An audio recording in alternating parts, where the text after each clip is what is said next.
उसकी आंखें कहीं और ही टिकी हुई थी, उस तौलिए पर, जो ऐसा लग रहा था जैसे किसी भी पल उसकी कमर से गिर सकता है। उस तरफ घूरते हुए वो मन ही मन सोचती है, क्या वो हमेशा से ही नीचे इतना बड़ा था? चाओ अभी भी बोल रहा था और उससे पूछता है, क्या तुम्हें याद है मैंने क्या कहा था जब हम घर आ रहे थे? वो अभी भी उसे घूरते हुए अनजाने में पूछती है, क्या कहा था तुमने? ये भयानक है, लेकिन मैं अपनी नजर ही नहीं हटा पा रही हूँ। अपना एक पैर बेड पर रखते हुए वो उससे कहता है, मेरी कुछ यादें वापस आ गई हैं। यान की निगाहें अभी भी उसके नीचे के शरीर पर थी। इस वक्त वो जो भी कहने की कोशिश कर रहा था, उससे यान को कोई फर्क नहीं पड़ रहा था। वो कहता है, 2 साल पहले उसने मरने की कोशिश की थी। ये बात आखिरकार यान का ध्यान खींचती है और वो कंफ्यूज हो जाती है। उसने मरने की कोशिश की थी? उसे उस रात का वो मंजर याद आता है। तो उस वक्त वो मरने की कोशिश कर रहा था। चावू कहता है 2 साल पहले वो असल में मर गया था। बेड पर चढ़ते हुए वो यान के हाथ पकड़ लेता है। तब से लेकर आज तक एक बार भी उसने जागने की ख्वाहिश नहीं की। इसलिए यान, तुम्हारा पहला पति 2 साल पहले मर गया। वो उसे कहता है, मैं वो तुम्हारा पहला वाला पति नहीं हूँ, इसलिए अगर तुम्हारे पास अभी भी हमारी अंगूठी है तो उसे फेंक दो। अगर कोई पुरानी तस्वीरें बची हैं तो उन्हें जला दो। आज से तुमने दूसरी शादी कर ली है और मेरा उस चावू से हारने का कोई इरादा नहीं है जिसे तुम याद करती हो। यान हैरान होकर चावू को देखती रहती है, जो इस पल में एक अलग ही इंसान लग रहा था। उसके सामने घुटनों के बल बैठकर वो उससे कहता है, चूंकि तुमने मुझे पालतू बना लिया है, इसलिए अब आखिर तक इसकी जिम्मेदारी तुम्हें ही उठानी पड़ेगी। सीन शिफ्ट होता है और ये फेक कपल डाइनिंग टेबल पर बैठकर खाना खा रहे हैं। यान चावू को देख रही थी और सोच रही थी, क्या जो इसने सुबह कहा वो सच था? अगर इसे चीजें याद आ रही हैं तो इसके दिमाग में बहुत से सवाल होने चाहिए, तो फिर ये कुछ पूछ क्यों नहीं रहा? वो सोचती है कि इससे मुझे फर्क नहीं पड़ना चाहिए, लेकिन उसकी ये खामोशी थोड़ी अजीब लग रही थी। उसे ये नहीं पता था कि चावू बस नाटक कर रहा है। आखिरकार यान से रहा नहीं जाता और वो उससे पूछ लेती है, क्या तुम्हारे पास मेरे लिए कोई सवाल है? वो कहता है, नहीं। वो सोचती है कि क्या उसे अपने अतीत के बारे में जानने की उत्सुकता नहीं है कि आखिर हुआ क्या था जिससे वो मरना चाहता था। चावू कहता है, ये तो सिंपल है, वो जरूर पछतावे में मरना चाहता होगा। मुझे अभी तक ये नहीं पता कि वो पिछला चावू कहाँ से आया था, लेकिन उसने जरूर सोचा होगा कि मरना ही उसका आखिरी विकल्प है। अपने होठों को ढकते हुए वो कहता है, तुम्हारे एक्स हस्बैंड के बारे में बात करने से ही मुझे उल्टी आ रही है। यान उसके इस बर्ताव से कंफ्यूज हो जाती है। उसे इस बात का कोई अंदाजा नहीं था कि वो नशे में पहले ही सच का एक हिस्सा उगल चुकी है। वो पूछता है, क्या वो कम से कम पैसा कमाने में अच्छा था? यान सिर्फ झूठ बोल सकती थी और कहती है, वो असल में अच्छे पैसे नहीं कमा रहा था। चावू कहता है, मुझे पता था। वो यान को डांटता है कि वो बहुत ज्यादा जिम्मेदार है और उसे थोड़ा आराम करना भी नहीं आता। अगर तुमने एक दिमाग से खाली लड़का उठाया ही था तो कम से कम उसे ठीक से इस्तेमाल तो करती। यान को यकीन नहीं हो रहा कि वो कैसे बर्ताव कर रहा है और कहती है, लोगों के लिए बदलना मुश्किल होता है। एक ऐसे आदमी की तरह बिहेव करते हुए जिसकी गर्लफ्रेंड उसकी तुलना उसके एक्स से कर रही हो, वो तुरंत इस बात का विरोध करता है और कहता है, मैं खाली हूँ, इसलिए मेरी तुलना किसी से मत करो, मैं तुम्हारे एक्स हस्बैंड जैसा नहीं हूँ। वो वादा करता है कि वो उसके एक्स हस्बैंड को इसकी यादों से दूर भगा देगा और अगर वो ऐसा नहीं कर पाया तो वो उसे काट सकती है। उसको इस तरह से नाटक करते देखकर यान को हंसी आ जाती है। वो तुरंत अपना मुंह ढक लेती है, ये सोचते हुए कि ये कोई हंसने वाली बात नहीं है, और अपनी हंसी छुपाने के लिए खांसने का नाटक करती है। उसे ऐसा करते देखकर चिड़चिड़ा दिखने वाले चाबू के चेहरे पर आखिरकार मुस्कान आ जाती है और वो कहता है, मेरे मन में एक उत्सुकता है। वो जानना चाहती है क्या? वो क्लिनिक के बारे में बात करता है और पूछता है, क्या वहाँ सिर्फ मैं, तुम और चूहा ही काम करते हैं? ये सुनते ही यान की बेचैनी बढ़ जाती है। उसे डर लगता है कि कहीं उसे कुछ याद तो नहीं आ गया। वो कहता है, अगर मुझे तुम्हारा पति ठीक से बनना है तो मुझे तुम्हारे आसपास के हर इंसान को जानना होगा। ये सुनकर उसे राहत मिलती है और वो उसे बताती है कि उनके पास एक और एम्प्लॉय है, एक अनऑफिशियल कीट पतंग एक्सपर्ट। अचानक उसके दिमाग में एक ख्याल आता है, जब गूबेक पहले आया था तब चावू सो रहा था, लेकिन अब जब वो जाग गया है तो चावू और एक बच्चा, क्या ये खतरनाक कॉम्बिनेशन नहीं है? वो कल्पना करती है कि शैतान चावू फरिश्ते जैसे गूबेक का शिकार कर रहा है।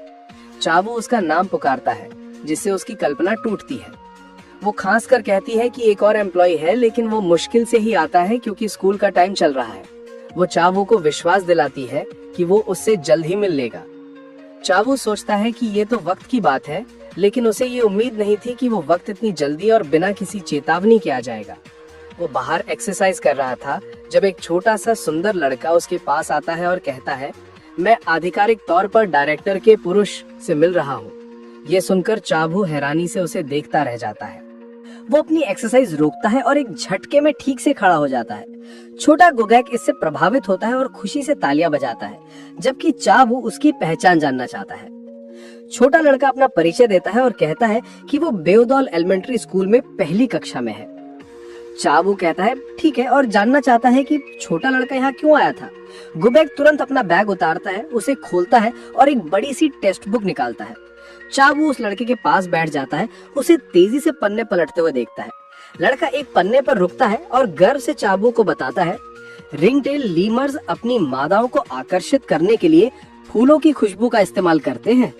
हमारा हीरो कंफ्यूज हो जाता है कि रिंगटेल क्या? गुबैक उसे कहता है कि वो अभी उसी तरह की खुशबू दे रहा है। चाबू को हंसी आ जाती है और वो कहता है कि उसे नहीं पता है कि वो क्या बात कर रहा है, क्योंकि उसे तो अभी सिर्फ पसीने की बू आ रही है। लड़का कहता है, तुम जरूर डायरेक्टर से छोटे होगे। चाबू उसे बताता है कि वो दोनों एक ही उम्र के हैं, जिससे लड़का चिंतित हो जाता है। इसकी इजाजत नहीं है और ये बड़ी समस्या है, क्योंकि तुम्हारी खुशबू खराब हो जाएगी। हमारा हीरो फिर से कंफ्यूज हो जाता है। छोटा लड़का समझाता है, बड़े पुरुषों की तुलना में छोटे पुरुष एक ज्यादा मजबूत और आकर्षक खुशबू देते हैं। अपने माथे पर हाथ मारते हुए वो चाबू से कहता है, तुम बहुत बड़ी मुसीबत में हो। वो पुराने कबाड़ के बारे में बड़बड़ाने लगता है। चाबू को हंसी आ जाती है और वो कहता है, तुम एक मजेदार बच्चे हो। गुबैक उससे बताता है कि यैन बहुत लोकप्रिय है, जिससे चाबू सतर्क हो जाता है। वो गुबैक से पूछता है, कितने लोग? और छोटा लड़का गिनना शुरू कर देता है, 3 अलग अलग आदमियों का जिक्र करते हुए। ये देखकर वो चाबू से कहता है, तुम्हें और मेहनत करनी पड़ेगी। तभी यैन आ जाती है और गुबैक को पुकारती है। छोटा लड़का उसके पास भाग कर जाता है। वो उससे पूछती है कि वो कब आया, और वो कहता है कि थोड़ी देर पहले, जिससे वो चिंता करती है कि उसने बताया क्यों नहीं।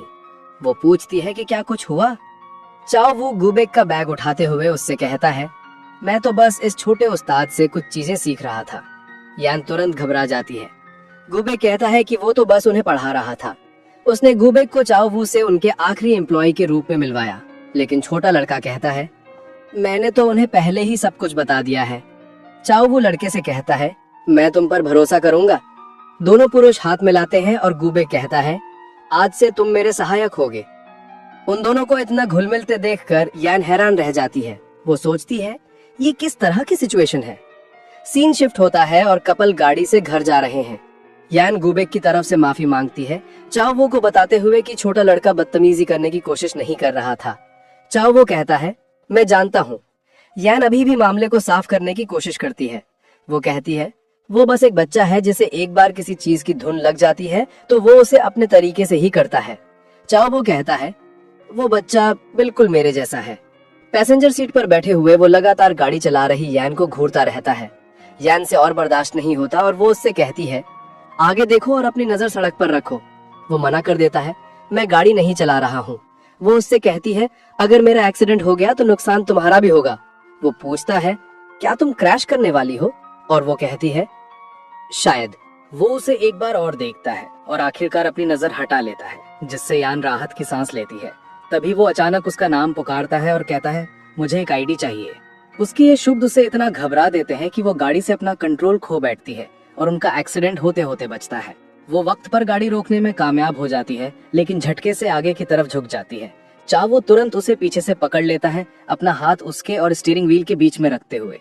वो पूछता है, तुम ठीक हो? यान एक अजीब सी उलझन में थी, और सिर्फ इसलिए नहीं कि अभी अभी एक्सीडेंट होते होते बचा था। इस वक्त चाओवू का हाथ उसके सीने पर दबा हुआ था। वो शर्माने लगती है, जिससे वो चिंतित हो जाता है। वो उसे दूर ढकेलती है, कहती है, मैं ठीक हूँ, बिल्कुल और पूरी तरह से ठीक हूँ। वो अचानक उसके और करीब आ जाता है, जिससे उसका दिल तेजी से धड़कने लगता है। वो उसे चेतावनी देती है, इतने पास मत आओ। वो थोड़ा और पास खिसकता है और वो सोचती है कि वो उसे किस करने वाला है, लेकिन वो बस उसकी सीट बेल्ट ठीक कर देता है, जिससे यान अजीब तरह से निराश हो जाती है। वो फिर से गाड़ी चलाना शुरू करते हैं और वो पूछती है, तुम्हें आईडी क्यों चाहिए? वो कहता है, एक ठीक ठाक नौकरी पाने के लिए। यान को पसीना आने लगता है। वो पूछती है, तुम्हें नौकरी की क्या जरूरत है? क्या हॉस्पिटल में फूल लगाने का तुम्हारा काम काफी नहीं है? वो समझाता है कि उसे पैसे नहीं मिलते। मेरे पास जो एक ही काम की चीज बची है वो है मेरा शरीर। इसलिए मैं एक फोन लेना चाहता हूँ, एक बैंक अकाउंट खोलना चाहता हूँ और एक नौकरी करना चाहता हूँ। लेकिन यान के प्लान कुछ और ही थे। वो चावू को कभी भी अकेले दुनिया में नहीं जाने दे सकती थी। वो हंसती है और उसे कहती है, मुझे नहीं पता कि तुम्हारी आईडी कहाँ है, बहुत टाइम हो गया है। मैं वादा करती हूँ कि पहले उसे ढूंढूंगी। मन ही मन वो सोचती है, मुझे इसे अपने पास ही रखना होगा ताकि मैं इसकी यादों को वैसे कंट्रोल कर सकूं जैसे मैं चाहती हूँ। भौएं से कोड़ते हुए वो सोचती है, ये तो मुझे खुद सुनने में भी एक बहुत ही अजीब रीजन लग रहा है। सीन शिफ्ट होता है और डॉक्टर के ऑफिस में यान को चावू की सेहत पर रिपोर्ट्स मिल रही थी। डॉक्टर कहता है, अब ये साफ हो चुका है, चावू सो पाएगा या नहीं ये यान की मौजूदगी पर निर्भर करता है। भले ही उसे इसका अंदाजा था, यान ये सुनकर फिर भी हैरान थी। वो इसका कारण जानना चाहती है। डॉक्टर सुझाव देता है, यह एक्सीडेंट के समय यान से जुड़े किसी ट्रॉमा के कारण हो सकता है। यान भड़क जाती है, ट्रॉमा मुझे हुआ था। तब डॉक्टर एक और एक्सप्लेनेशन देता है, हो सकता है कि जब चाबू बेहोशी की हालत में था तब वो हिप्नोटाइज हो गया हो। यान कंफ्यूज हो जाती है। डॉक्टर उसे कुछ शब्दों की याद दिलाता है जो चाबू ने पहली बार जागने पर कहे थे, प्लीज मत जागो। वो उसे समझाता है कि भले ही मरीज को चेतन रूप से याद ना हो, लेकिन 2 साल का कोमा में उसने जो कुछ भी सुना वो उसके अवचेतन मन में इकट्ठा हो गया है। यान इस पर विश्वास नहीं करना चाहती थी क्योंकि वो जानती थी कि इसकी वजह वो खुद है। 2 साल पहले उसकी वो उम्मीद कि वो कभी ना जागे अब इस तरह से पूरी हो रही थी। डॉक्टर कहता है कि वो कुछ बताना भूल गया और कुछ लक्षणों की लिस्ट बनाता है जो चाबू की बीमारी वाले लोगों में हो सकते हैं। वो जानना चाहता है कि क्या चाबू ने इनमें से कोई भी प्रदर्शित किया है। डॉक्टर को गुस्से से घूरते हुए वो कहती है, ये भूलने के लिए एक जरूरी चीज थी। वो घबराकर हंसता है और कहता है, चूंकि आपने अब तक कुछ नहीं बताया इसलिए कोई समस्या नहीं हुई होगी। लेकिन यान को महसूस होता है कि चाऊ ने ये सारे लक्षण दिखाए हैं, आक्रामकता, अत्यधिक कामुकता और व्यवहारिक समस्याएं। उसे अचानक अंदर से खालीपन महसूस होता है। डॉक्टर उसे बताता है कि सभी मरीजों को किसी न किसी पर निर्भर रहना पड़ता है। चाऊ तुम्हारे बिना नहीं रह सकता, इसलिए वो आखिरकार तुमसे चिपकने के लिए बाध्य है। इसमें सालों लग सकते हैं, इसलिए यान तुम्हें भी कुछ संकल्प की जरूरत पड़ेगी। तभी चाऊ वहां पहुंच जाता है। डॉक्टर उसके कान में धीरे से कहता है, मुझे चाऊ पर ज्यादा तरस आ रहा है। अपनी बाकी की जिंदगी के लिए उसे अपना दिन शुरू करने के लिए भी सिर्फ यान पर ही निर्भर रहना पड़ेगा। सीन चाऊ पर खत्म होता है जो परेशानी में यान के पीछे भाग रहा है। वो उससे विनती करता है, इंतजार करो ताकि हम साथ जा सके। वो उसका बॉक्स पकड़ता है और पूछता है, क्या तुम मुझसे नाराज हो? वो कहती है, नहीं। वो उससे कहता है, तुम्हारा चेहरा ठीक नहीं लग रहा है और तुम बार बार अकेले आगे बढ़ने की कोशिश कर रही हो। वो उससे छेड़ते हुए पूछता है, क्या तुम मुझे किसी अनजान जगह पर छोड़ने का प्लान बना रही हो? वो कहती है, ऐसा कुछ नहीं है। उसके उदास चेहरे को देखकर वो चिंता करता है कि वो कितनी कमजोर लग रही है। झुककर वो अंदाजा लगाता है, क्या तुम बीमार हो? वो कहती है, ऐसा नहीं है। अपने मन में वो सोच रही थी, अगर चाऊ का ये बर्ताव सच में उसकी बीमारी का एक लक्षण है तो क्या इससे मेरा दोष कम नहीं हो जाना चाहिए? अगर उसका बर्ताव इसलिए नहीं है कि मैंने उससे शादी का झूठ बोला बल्कि उसकी बीमारी की वजह से है, तो उसे छोड़कर जाना आसान होना चाहिए। तो फिर मुझे ऐसा क्यों लग रहा है जैसे मेरा ही मजाक बनाया जा रहा है? जल्द ही उसकी आंखें आंसुओं से भर जाती हैं और वो अपने बर्ताव के लिए खुद को कोसते हुए अपना ही सर पीटने लगती है। चावू उसका हाथ पकड़ लेता है और उसे खुद को मारने से रोकता है। इससे उसे बेहतर महसूस नहीं होता क्योंकि ऐसी छोटी सी चीज भी उसे पिघला सकती है। इस वजह से वो उससे दूर भेजने की कोशिश करती है। वो नहीं मानता और कहता है, अगर तुम अकेले रहना चाहती हो तो मैं बस तुम्हारे पीछे पीछे चलता रहूंगा। उसे ये ध्यान भटकाने वाला लगता है, लेकिन वो दलील देता है कि वो वापस का रास्ता नहीं जानता क्योंकि वो बहुत दूर आ गए हैं। वो उसे छेड़ते हुए कहता है, मैं किसी भी चीज में अच्छा नहीं हूँ क्योंकि मेरा दिमाग तुमसे भरा हुआ है। जैसे ही वो उससे आगे बढ़ने के लिए कहता है, उसे दूर से एक आवाज सुनाई देती है और वो बोलना बंद कर देता है। उसे इतना गंभीर देखकर वो जानना चाहती है कि क्या गलत है। वो उससे कहता है, पीछे मत देखना और बस भागो। वो अभी भी कंफ्यूज थी, लेकिन वो उसका हाथ पकड़ लेता है। वो उसे एक पेड़ के पास ले जाता है और उसे ऊपर चढ़ने के लिए कहता है। जब वो अभी भी बहस करने की कोशिश करती है तो उसे गोद में उठा लेता है। वो जिद करती है कि वो जानने की क्या गलत है, लेकिन उसके एक्सप्लेनेशन की जरूरत नहीं पड़ती क्योंकि उसकी घबराहट की वजह उनके सामने आ जाती है। उनकी दिशा में एक जंगली सूअर आ रहा था। वो उसे चढ़ने के लिए कहता है, लेकिन वो ये देखने की कोशिश कर रही थी कि क्या आ रहा है। वो अभी भी हिचकिचा रही थी, इसलिए वो उस पर चिल्लाता है, जल्दी ऊपर चढ़ो। उसे वो सूअर से ज्यादा डरावना लगता है और वो जल्दी से पेड़ पर चढ़ जाती है। नीचे देखते हुए वो देखती है कि चावू उनके बॉक्स में कुछ ढूंढ रहा है। वो उससे पूछती है, तुम क्या कर रहे हो? वो औजार पेड़ों का इलाज करने के लिए है, शिकार करने के लिए नहीं। वो उससे कहती है, कोई पागलपन मत करना और ऊपर चढ़ जाओ जब तक मैं रेस्क्यू सेंटर को फोन कर रही हूँ। वो एक कुल्हाड़ी उठाता है और कुछ लकड़ी काटता है। जिससे वो उस पर चिल्लाती है, पब्लिक प्रॉपर्टी को हाथ मत लगाओ। जंगली सुअर अब लगभग उनके पास था और यान बहुत चिंतित थी। वो उससे कहती है, उन चीजों को छोड़ दो और ऊपर चढ़ जाओ। सुअर को उसके बिल्कुल पास देखकर वो खुद पर काबू नहीं रख पाती और चिल्लाती है, हट जाओ वहां से। इसके बजाय वो मुस्कुराता है और उसे तसल्ली देने के लिए उसकी तरफ मुड़ता है। उसको सुअर से लड़ने के लिए तैयार होते देखकर वो कहती है, ये सब कहने का वक्त नहीं है। जल्द ही एक जानलेवा लड़ाई शुरू हो जाती है। चावू बनाम जंगली सुअर। यान से ये देखा नहीं जा रहा था और वो अपनी आंखें भी बंद कर लेती है। जब वो उन्हें खोलती है तो देखती है कि चावू ने जानवर पर वार कर दिया है। वो उससे पूछती है, क्या तुमने उसे मार दिया? और वो कहता है, अभी नहीं। अचानक सुअर चावू पर हिंसा से हमला करता है, उसे अपने सींगों से मारता है। रान घबरा जाती है और उसका नाम चिल्लाती है। वो कहती है, घबराओ मत, मैं अभी रेस्क्यू सेंटर से संपर्क करूंगी, और विनती करती है, मरना मत। वो सेंटर को फोन करती है और उन्हें अपनी लोकेशन बताती है। कहती है, एक जंगली सुअर ने किसी पर हमला कर दिया है। वो अपना वाक्य पूरा नहीं कर पाती क्योंकि वो देखती है कि चावू ने सुअर का सींग पकड़ लिया है, उसके पीठ पर कूद गया है और कुल्हाड़ी का इस्तेमाल करके उस पर वार करके उसे मार देता है। फोन पर सामने वाला इंसान कंफर्म करना चाहता है, क्या सुअर ने किसी पर हमला किया है? यान कहती है, नहीं, इस बार किसी ने सुअर पर हमला किया है। चावू खून से लथपथ था और अपने चेहरे से खून साफ करता है। वो यान से कहता है, नीचे आ जाओ। वो पेड़ को कस के पकड़ लेती है और मना कर देती है क्योंकि उसके लिए इस वक्त चावू एक खतरनाक जानवर जैसा लग रहा था। उसे इतना सहमा हुआ देखकर वो चिंता करता है कि वो बहुत डर गई है।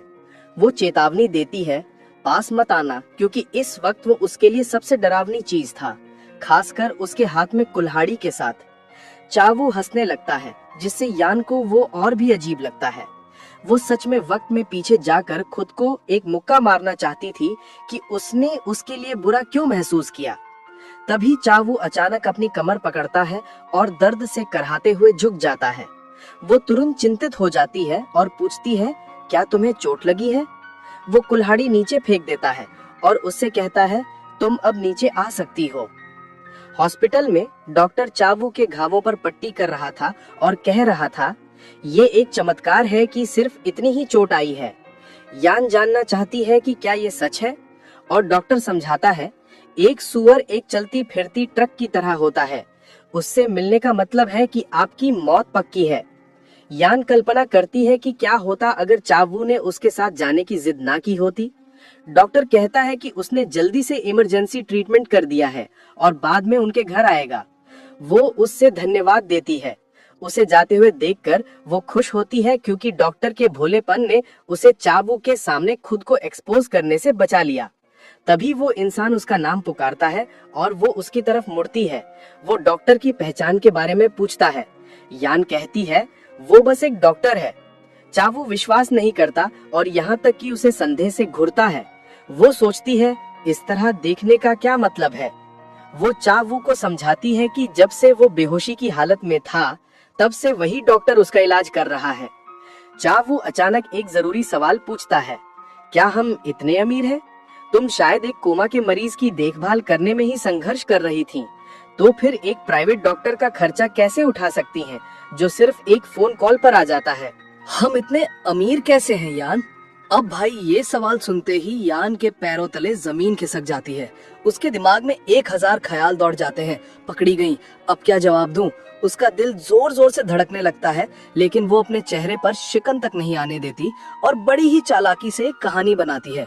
वो कहती है, तुम्हारे इन-लॉज मतलब तुम्हारे भैया ने मेरी मदद की है तुम्हारा ध्यान रखने के लिए। उन्होंने ही इन डॉक्टर को भेजा है। जब तुम 2 साल के लिए कोमा में थे तब भी वो आ जाते थे, चाहे मैं दिन में कॉल करूं या रात में। यान को लगा कि वो बच गई, लेकिन चावू की आंखों में शक की एक गहरी परछाई उतर आती है। उसका चेहरा सख्त हो जाता है। वो धीरे से दोहराता है, दिन में और रात में? रात में भी ये आदमी आ जाता था जब तुम इस बड़े से घर में अकेली होती थी? यान घबराकर सफाई देती है, अकेले कहाँ, तुम तो होते थे ना। चावू एक कड़वी मुस्कान के साथ कहता है, पर मैं तो कोमा में था यान, एक जिंदा लाश की तरह। इससे पहले कि ये ऑकवर्ड कॉन्वर्सेशन और आगे बढ़ती, सीन में एक नई लड़की की एंट्री होती है जो कहानी में एक नया ट्विस्ट लाने वाली थी। वो कहती है, हेलो, मेरा नाम जू डोंगमी है, मैं वाइल्ड लाइफ सेंचुरी से हूँ। आपने जंगली सुअर के लिए जो कॉल किया था, मैं उसी सिलसिले में आई हूँ। वो चावू को किसी हीरो की तरह देखती हुई आगे बताती है, हमने उस सुअर की बॉडी को रेस्क्यू कर लिया है और सैंपल्स भी ले लिए हैं। आपकी वजह से हमें किसी प्रोफेशनल को बुलाने की जरूरत नहीं पड़ी। सच कहूँ तो आपने जो किया वो कमाल था। अब भाई यान उस लड़की की आंखों में चाबू के लिए तारीफ का समंदर देख सकती थी। वो मनी मन जल भुनकर सोच रही थी, अरे वाह, एक मुसीबत खत्म नहीं हुई कि दूसरी आ गई। जिस तरह से ये चाबू को देख रही है, मुझे साफ पता चल रहा है कि इसका दिल हमारे हीरो पर आ गया है और उसका शक सही साबित होता है। डोंगमी अपना फोन किसी फैन की तरह आगे बढ़ाते हुए चाबू से कहती है, क्या मुझे आपका नंबर मिल सकता है? लेकिन हमारा हीरो तो एक वफादार पति की एक्टिंग में पीएचडी कर चुका था। वो पत्थर की मूरत बना खड़ा रहता है, कोई जवाब नहीं देता। ये देखकर बेचारी यान को ही बीच में कूदना पड़ता है। वो एक नकली मुस्कान के साथ कहती है, इसका कोई फोन नंबर नहीं है, ये मेरा कार्ड है, आप इस पर बात कर सकती हैं। डोंगमी कार्ड देखकर मासूमियत से पूछती है, अच्छा, आप यहाँ काम करती हैं? वैसे आप दोनों का रिश्ता क्या है? अब यान के दिमाग में बत्ती जली। ये उसे सबक सिखाने का सुनहरा मौका था। क्या बोलूं, पति बोलूं? नहीं। और वो एक तीर से दो शिकार करती हुई कहती है, ये मेरा एम्प्लॉय है। ये सुनकर डोंगमी की आंखों में उम्मीद की एक किरण जाग जाती है। वो मुस्कुराकर कहती है, ओके, ठीक है, मैं अभी के लिए जा रही हूँ, पर अगली बार मैं आपसे जरूर मिलूंगी और आपका नाम भी जानूंगी। और वो एक आखिरी नजर चावू को देखती हुई वहां से चली जाती है। जैसे ही वो लोग जाते हैं, कमरे का तापमान 10 डिग्री नीचे गिर जाता है। चावू धीरे से यान की तरफ मुड़ता है। उसकी आंखों में गुस्सा और एक गहरी चोट साफ नजर आ रही थी। वो एक एक शब्द चबाकर कहता है, मैं तुम्हारा एम्प्लॉय हूँ, तुम मुझे कुत्ते से भी बेकार समझती हो ना यान? और ये कहकर वो उसे कोई और जवाब देने का मौका दिए बिना गुस्से में वहां से चला जाता है। अब सीन शिफ्ट होता है और हम देखते हैं कि दोनों गाड़ी में घर वापस आ रहे हैं। गाड़ी के अंदर इतनी खामोशी थी कि दोनों एक दूसरे की सांसों को भी सुन सकते थे। यान मन में सोच रही थी, हॉस्पिटल से लेकर अब तक के रास्ते में इसने मेरी तरफ एक बार भी नहीं देखा। जब ये मेरी तरफ घूरता था तब मेरा दिल बेचैन हो जाता था, और अब जब ये मेरी तरफ नहीं देख रहा है तो मुझे और भी ज्यादा घुटन हो रही है। आखिर ये हो क्या रहा है? घर पहुंचकर यान माहौल को हल्का करने की कोशिश करती है। डॉक्टर थोड़ी देर में आ जाएंगे, तुम थोड़ा आराम कर लो। तभी वो देखती है कि चावू अपनी शर्ट उतार रहा है और वो चिल्ला पड़ती है, तुम अपने कपड़े क्यों उतार रहे हो? चावू एक शैतानी मुस्कान के साथ उसके तरफ मुड़ता है, क्यों? मैं तो तुम्हारा पालतू कुत्ता हूं ना, तो मालिक को ही अपने पालतू का ध्यान रखना चाहिए। मैं नहाने जा रहा हूँ और तुम मुझे नहलाओगी। जंगली सुअर से तुम्हारी जान बचाने का इतना इनाम तो मैं डिजर्व करता हूँ ना? ये सुनकर यान का चेहरा शर्म से लाल हो जाता है। उसके दिमाग में पहले तो एक क्यूट से छोटे से पप्पी की इमेज आती है। वो सोचती है, हाँ, जैसे एक बड़े से पप्पी को नहलाते हैं वैसे इसे भी नहला दूंगी, इसमें कौन सी बड़ी बात है। लेकिन भाई साहब, ये उसकी जिंदगी की सबसे बड़ी भूल थी। जैसे ही वो बाथरूम का दरवाजा खोलती है, असलियत उसके मुंह पर तमाचे की तरह पड़ती है। अंदर शर्टलेस चावू, जिसकी बॉडी किसी ग्रीक गॉड की तरह थी, उसे देखकर कहता है, हाय यान, अच्छा हुआ तुम आ गई। यान मन में चीखती है, नहीं, ये बिल्कुल भी किसी भी एंगल से एक डॉग की तरह नहीं है। वो हकलाते हुए कहती है, तुम्हारी पट्टियां गिरी हो जाएंगी। चावू लापरवाही से कहता है, कोई बात नहीं, डॉक्टर तो वैसे भी आने वाला है। फिर वो अपनी पैंट की तरफ इशारा करते हुए मासूमियत से कहता है, मेरे हाथ में बहुत दर्द हो रहा है यान, तुम इसे उतार दो। इसके बाद वो यान को अपने ऊपर खींच लेता है और वो उसके ऊपर झुककर एक दर्द भरी आवाज में कहता है, तुम्हें लगता है ये सब बीमारी है? जब तुम गाड़ी चलाती हो और मैं खुद को तुम्हें देखने से नहीं रोक पाता, जब तुम रात को मेरे बगल में सोती हो और मेरा मन तुम्हें अपनी बाहों में भरने का करता है, जब कोई और आदमी तुम्हें देखता है और मेरे अंदर आग लग जाती है, क्या ये सब एक बीमारी के लक्षण है? तुम एक डॉक्टर की बात मानोगी, लेकिन उस आदमी की नहीं जो हर पल तुम्हारे बारे में सोचता है? बताओ मुझे यान।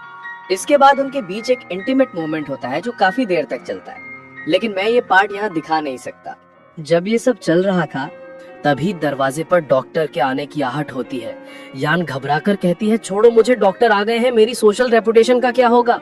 चावू रुकता है और उसकी आंखों में झांक कर कहता है, ठीक है, छोड़ूंगा, पर बदले में क्या मिलेगा? यान जल्दी से कहती है, जो तुम मांगोगे दे दूंगी। चावो कहता है, ठीक है, तुमने वादा किया। इसके बाद डॉक्टर आता है और चावू यान को एक कपड़ा से ढक देता है और डॉक्टर उन लोगों को देखकर समझ जाता है। इसके बाद सॉरी बोलकर चला जाता है। इसके बाद सीन चेंज होता है। हमें दिखाया जाता है कि जोई अपने मोनोलॉग में बोल रहा होता है, मैं इतना ज्यादा थक गया हूँ कि मेरी हड्डियां दर्द कर रही हैं। इसके बाद हम देखते हैं कि वो एक आदमी से मिलता है और कोई नहीं, वही जो चावू पर नजर रखता है। इसके बाद वो बोलता है, तुम उस दिन मुझे क्यों हेल्प नहीं किया, मैं मर भी सकता था। तभी वो उसके हाथ में एक सर्टिफिकेट देखता है और उस सर्टिफिकेट में क्रिमिनल कुछ लिखा होता है। वो उसको देता है और बोलता है, डायरेक्टर ने मुझे तुमको देने के लिए कहा। सीन कट होता है और दोस्तों अब होती है कहानी के असली मास्टरमाइंड, असली विलन की एंट्री। चावू का बड़ा भाई कांग जी सेओक, जो सुगाक फार्मास्यूटिकल्स का सीईओ है। वो एक बेहद हैंडसम, अमीर और उतना ही खतरनाक आदमी है। हम उसे अपने शानदार ऑफिस में सिगार पीते हुए देखते हैं और उसके हाथ में यान की फोटो होती है। वो फोटो देखकर एक रहस्यमयी मुस्कान के साथ कहता है, सियान, तुमने बहुत अच्छा काम किया है। मेरा छोटा भाई अब पूरी तरह तुम्हारे जाल में है।